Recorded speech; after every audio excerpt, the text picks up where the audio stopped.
En fait, je propose qu'on commence notre réunion sur la partie financement, parce que je pense que c'est celle qui cristallise un petit peu les débats. Et comme ça, on pourra passer plus sereinement, détendu sur les autres sujets après. Alors, la première question que je voudrais vous poser à tous les deux, c'est en fait, on va calculer le coût moyen de formation au niveau national. C'est-à-dire, les coûts actuellement de tous les CFA sont remontés par le biais des directs, et les premiers calculs sont en train d'être faits. Et il y a certains CFA qui disent, en fait, on va perdre du financement par rapport entre un CFA parisien ou un CFA de province. Est-ce qu'il est prévu une année blanche, une année à partir de 2020, sur le même coût de formation que celui de 2019, pour permettre aux CFA entre guillemets, de connaître leur budget à l'avance et de commencer entre guillemets, à travailler sur la suite et les changements. Comment va se passer l'évolution de transformation et surtout, qu'est-ce qu'on met dans ce coût de formation? Alors, la difficulté de l'exercice, c'est que je dois vous donner un certain nombre de réponses concrètes, alors qu'il y a des choses qui se travaillent, il y a des choses qui vont paraître dans les décrets avec des concertations à la clé. Donc l'exercice est un peu délicat. Alors, si vous le voulez bien, pour ne pas vous laisser frustrer, il y a des choses que je ne sais pas. Et puis le reste, pour beaucoup, on est dans des hypothèses de travail. Ce n'est pas juste une formule, c'est une formule de précaution, mais ça peut être une formule tout court, parce que, encore une fois, les décrets sont en train de s'écrire, et les informations, au moins un des sujets que tu viens d'évoquer, c'est l'objet d'un des décrets très prochainement. Pour bien expliquer la phase de transition, on va rapidement sortir un document, on l'appelle VADEME comme peu importe, vraisemblablement dans le courant de la semaine prochaine, qui va vous expliquer phase après phase, à la fois sur le fonctionnement, le financement des CFA et la prise en charge du contrat, sur les investissements, sur les aides, tout ça, comment ça se passe très précisément, et notamment le calendrier. Il faut déjà comprendre le séquencement pour mieux ensuite rentrer dans le détail des questions. Alors, si vous le voulez bien, même si ce n'est pas forcément très digeste sur un écran comme ça, mais ça vous montre tout le processus, et puis on va essayer, du coup, à partir de ça, commencer à répondre à des questions. Je vais juste, si tu me permets, Morgane, juste peut-être corriger une des choses que tu as dites au début de ton intervention. C'est que au 1er janvier 2019, ou pendant l'année 2019, déjà, la quasi-intégralité des mesures de financement reste à l'identique de ce qu'elles sont aujourd'hui. Je veux dire par là que en loi de finances, on votera une dotation du Fonds national de modernisation de l'apprentissage, et donc les régions sont garanties sur le financement, sur le fonctionnement en 2019, de la même façon qu'elles seront garantie, et d'ailleurs au-delà de 2019, sur les dépenses d'investissement. Je dis ça parce que, du coup, de notre point de vue, elles ont toute capacité à maintenir l'intégralité des financements sur le fonctionnement et sur l'investissement en 2019. En 28 février 2019, les OCTA actuels collecteront la taxe d'apprentissage, comme les contributions formation continue. Je vous épargne quelques petites subtilités très sectorielles sur les calendriers, mais elles collecteront donc cette taxe.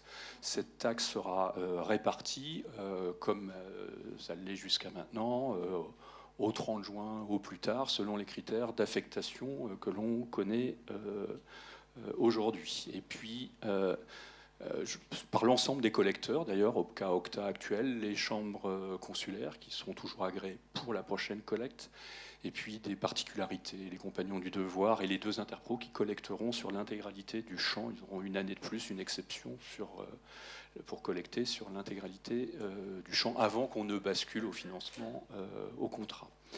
De la même façon, toujours dans la continuité, si on peut dire, de ce qui se passe aujourd'hui, les OPCA, comme aujourd'hui, auront la possibilité de faire de la fongibilité, c'est-à-dire d'affecter des fonds de la professionnalisation au CFA, y compris donc pour les CFA interprofessionnels. C'est quand même un peu plus de 230 maintenant, plus même de 250 millions d'euros qui contribuent au financement. Donc, voilà. Donc sur l'année 2019, l'essentiel de ce que vous connaissez aujourd'hui en financement est préservé. C'est une façon de préparer ce qui va arriver ensuite. Juste une rapide question, c'est-à-dire est-ce que les CFA vont partir à la récolte de la taxe d'apprentissage comme l'année 2018 et 2017 ou... Ça ne change rien par rapport à ce que vous avez connu jusqu'à maintenant.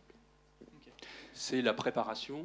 Ensuite, cette année-là, elle va être mise à profit pour préparer des choses que vous verrez qui seront effectives à partir de la rentrée 2019. Tu l'as indiqué, pour ouvrir des sections dans des CFA où le conventionnement avec les régions ne permettrait pas d'ouvrir ces sections. Donc là, il y aura une faculté qui commencera à être ouverte à la rentrée.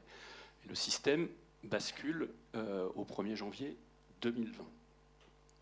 C'est là la date charnière. Alors du coup, on peut faire un rétro-planning à partir du 1er janvier 2020. L'hypothèse la plus forte, mais encore une fois, retenez bien le mot, j'insiste, c'est une hypothèse de travail qu'on est en train de travailler et qu'on confrontera avec un certain nombre d'acteurs, c'est qu'au 1er janvier 2020, d'abord, effectivement, les nouveaux contrats, c'est-à-dire ceux conclus à partir de cette date, sont pris sur la base des règles de prise en charge définies par les OPCO, avec France Compétences en chapeau. J'y reviendrai notamment sur les questions comment garantir une équité de traitement et notamment sur les formations transversales. J'y reviendrai un petit peu plus tard. Mais à partir du 1er janvier 2020, et pour certains cas des contrats conclus un petit peu avant, on sera sur le financement dit au contrat. L'hypothèse la plus vraisemblable à cette date, c'est que tous les contrats en cours au 31 décembre 2019, eux, vont basculer sur un financement des opérateurs de compétences, mais très vraisemblablement sur la base d'actuels, ce qu'on appelle les coûts préfectoraux. Parce qu'on pense qu'aujourd'hui, c'est cette base-là que vous connaissez qui vous donne le maximum de lisibilité sur votre modèle économique. Donc pendant un temps, on aura deux systèmes, mais vous serez en quelque sorte garanti sur le niveau de financement actuel pour les contrats en cours. Pour faire ça, l'ensemble des OPCO, donc qui seront entre-temps réorganisés, auront identifié ce qu'elles doivent à chaque CFA. Ça veut dire que, et pour faire ça, à partir de mars 2019, l'ensemble des contrats en cours vont être connus des OPCO. On est en train de regarder ce qu'on passe, vraisemblablement par Ariane, qui est la base d'enregistrement des contrats, et ça va être dispatché sur les OPCO pour que chacun puisse dire, sur les environ 1000 CFA de France et de Navarre, j'ai tant de contrats à financer dans tel CFA, et pour telle durée de formation restant encore à couvrir. Jusqu'à fin 2019, c'est les conseils régionaux qui financent, sur la base des conventions que vous connaissez. Et donc, ça, c'est un travail de saisie important, mais donc qui va commencer à partir de mars. Mais avec un stop, un point un peu nodal en septembre. C'est pas terminé, mais c'est juste vérifier que l'essentiel de la connaissance des contrats à financer par CFA est connu, et on vérifiera également, alors sur la base des financements des contrats de pro, puisque sur les contrats d'apprentissage, on sera entre rien et marginal, que les OPCO payent rapidement les CFA ou les organismes de formation. Parce que là, vous avez vu que dans la loi, il y a des délais qui vont se préciser par décret, mais il est extrêmement important de vous sécuriser au 1er janvier 2020 sur le fait que vous aurez de la trésorerie. C'est-à-dire, et donc les OPCO prenons le relais sans faillir dans les délais nécessaires à ce qu'il n'y ait aucun trou de trésorerie.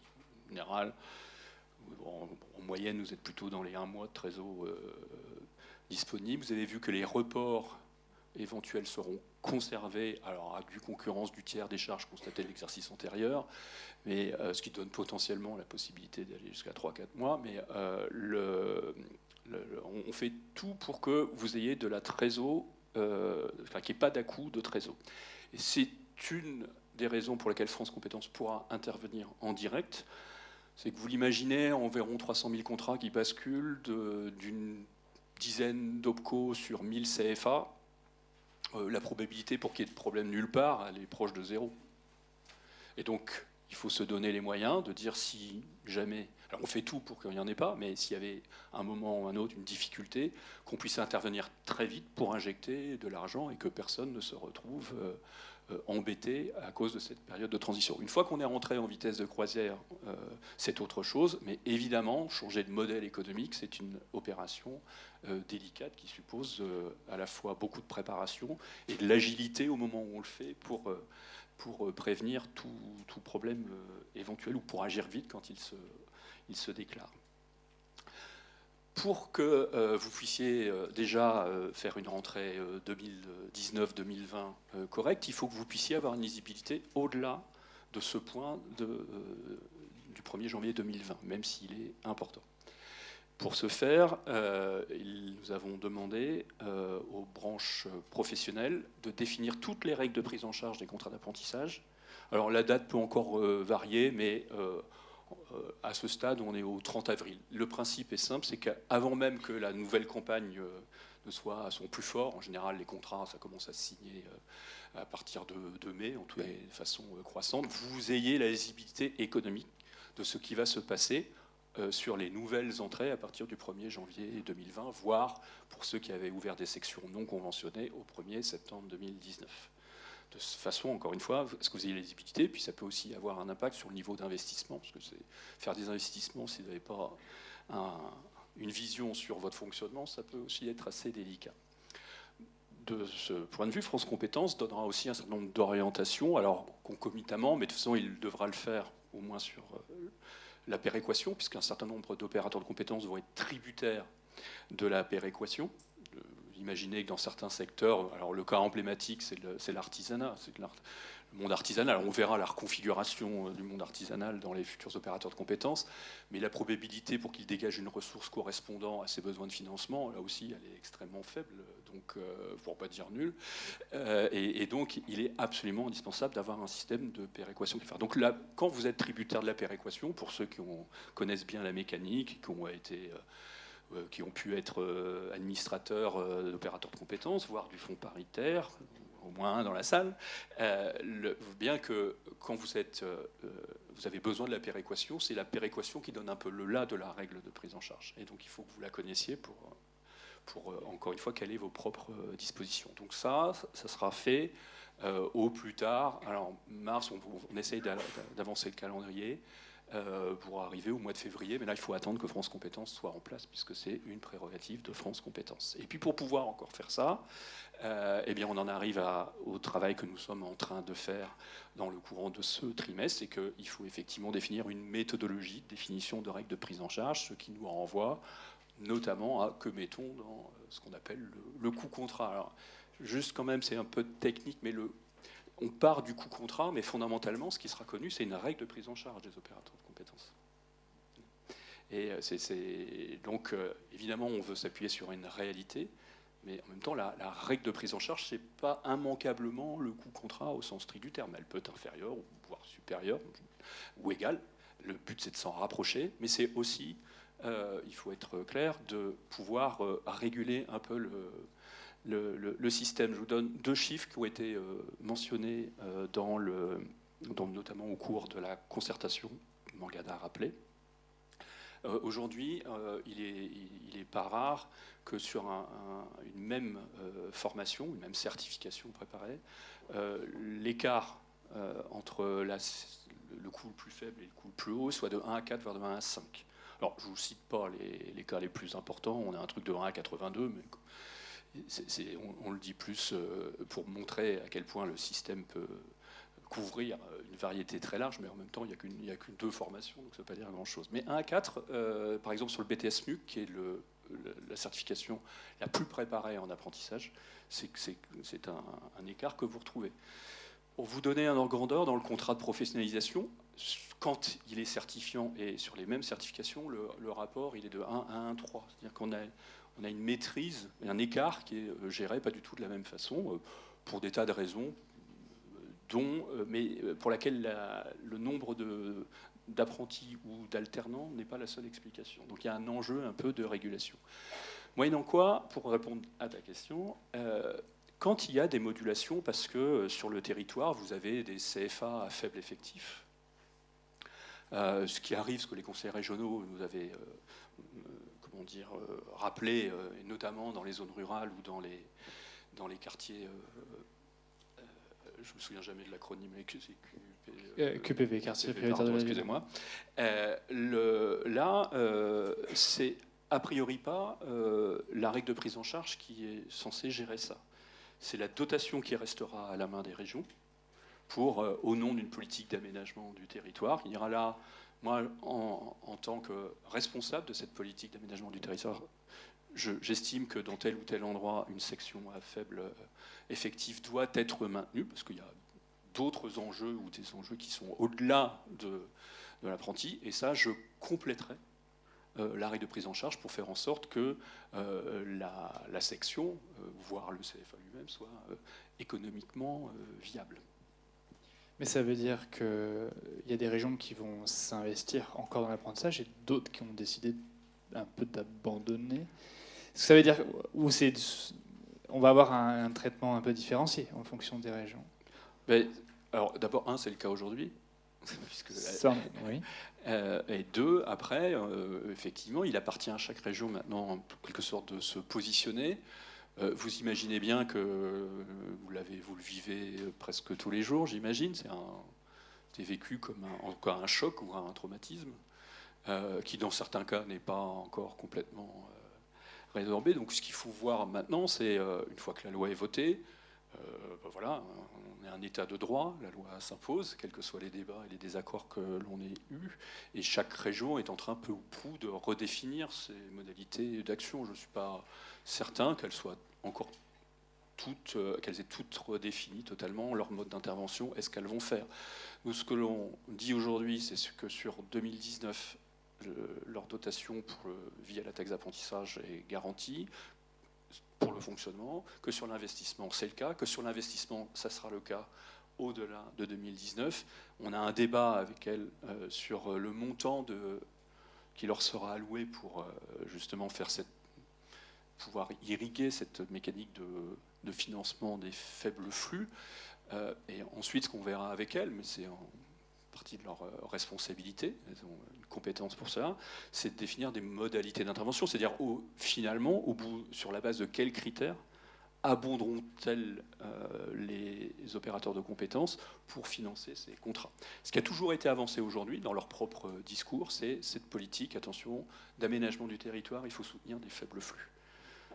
Voilà, je pense que ça mérite d'être creusé, probablement d'être objectivé, d'être critérisé, mais ça c'est leur travail.